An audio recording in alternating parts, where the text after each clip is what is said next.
Saudara-saudari, marilah kita mendengarkan renungan dengan judul Utamakan Orang Miskin,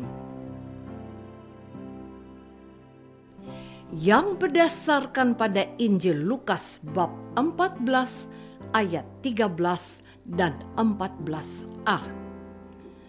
Tetapi apabila engkau mengadakan perjamuan, undanglah orang-orang miskin, orang-orang cacat, orang-orang lumpuh, dan orang-orang buta. Dan engkau akan berbahagia karena mereka tidak mempunyai apa-apa untuk membalasnya kepadamu.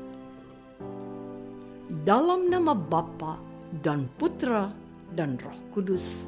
Amin.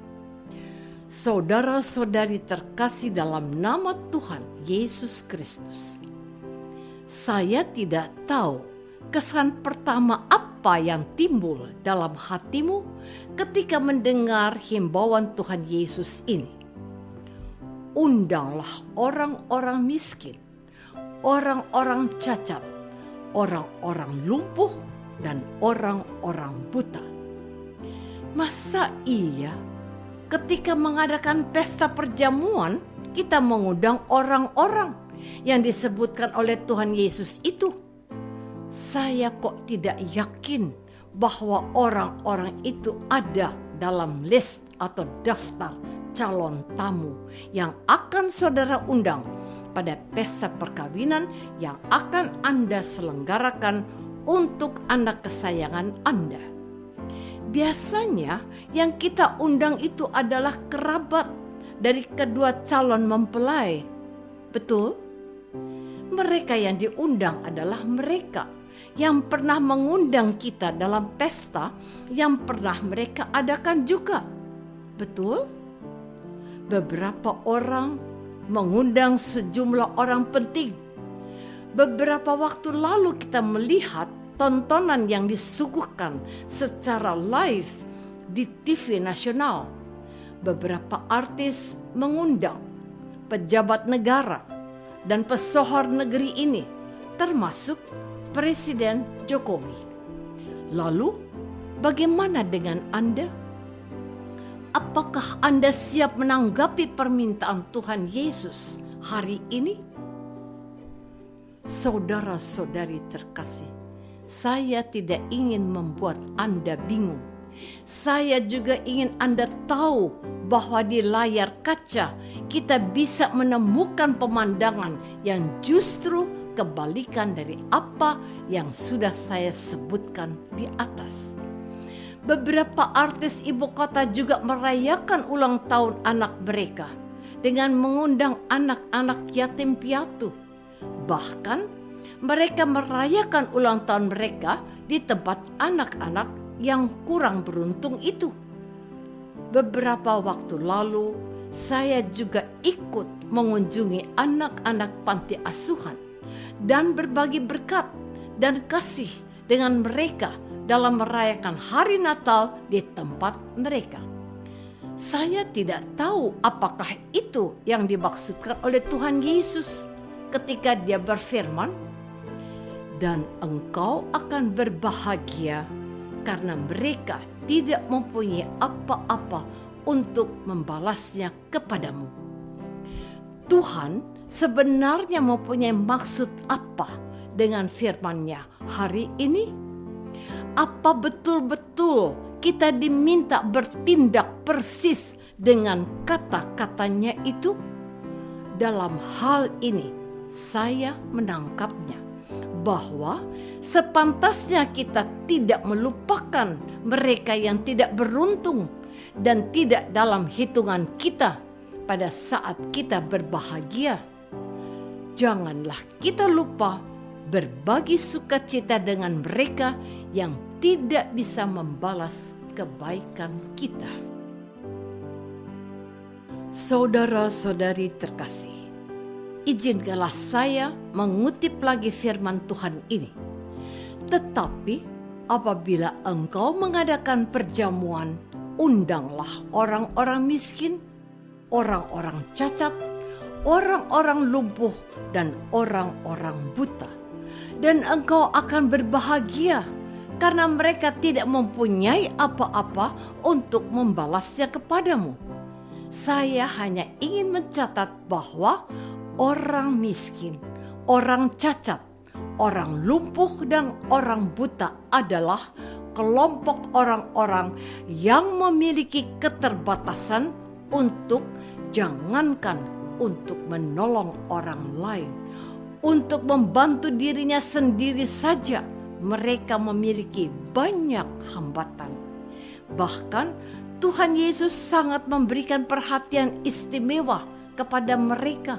Katanya, karena orang-orang miskin ada padamu dan kamu dapat menolong mereka bila mana kamu menghendakinya. Tetapi aku tidak akan selalu bersama-sama dengan kamu. Markus bab 14 ayat 7. Merekalah yang selalu menyatakan bahwa Allah atau Tuhan Yesus hadir di antara kita. Dalam wejangannya tentang akhir zaman, Tuhan Yesus berfirman cukup tegas dan lugas. Firman-Nya, sesungguhnya segala sesuatu yang kamu lakukan untuk salah seorang dari saudaraku yang hina ini, kamu telah melakukannya untuk aku. Sebab ketika aku lapar, kamu memberi aku makan.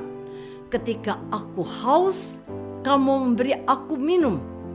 Ketika aku seorang asing, kamu memberi aku tumpangan. Ketika aku telanjang, kamu memberi aku pakaian. Ketika aku sakit, kamu melawat aku. Ketika aku dalam penjara, kamu mengunjungi aku. Matius bab 25 ayat 40 dan 35 sampai 38. Intinya, kalau kita mengasihi Tuhan, maka kita juga harus mengasihi saudara-saudari kita yang kita jumpai setiap hari, khususnya mereka yang memiliki keterbatasan dan butuh perhatian khusus. Saudara-saudari terkasih,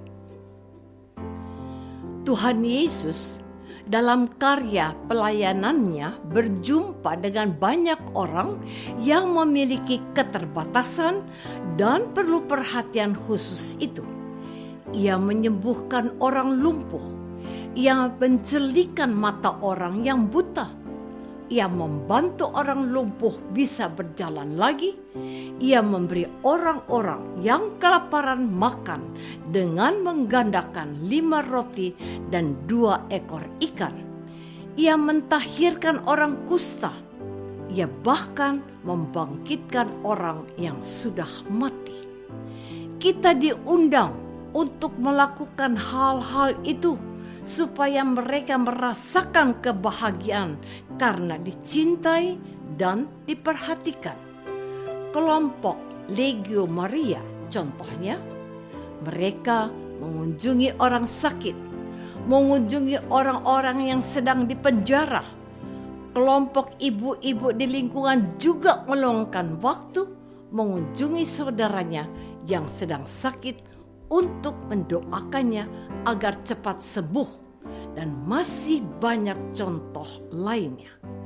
Memberikan perhatian kepada mereka yang tidak beruntung dan yang memiliki keterbatasan adalah wujud kepedulian kita dan tanda penyataan kasih kita dalam diri sesama yang dikasihi Tuhan dan Tuhan yang hadir dalam diri mereka. Apakah aku sudah memberikan perhatian kepada saudara yang butuh perhatianku? Marilah kita berdoa. Bapa yang Maha Baik, ampunilah kami kalau lebih sibuk memikirkan kepentingan diri sendiri dan melupakan kebutuhan saudara yang kekurangan kasih. Bantulah kami untuk bertobat dan berusaha mengasihi mereka juga. Demi Kristus Tuhan kami. Amin. Semoga kita semua selalu dinaungi dan dibimbing oleh berkat Allah yang Maha Kuasa, Bapa dan Putra dan Roh Kudus. Amin.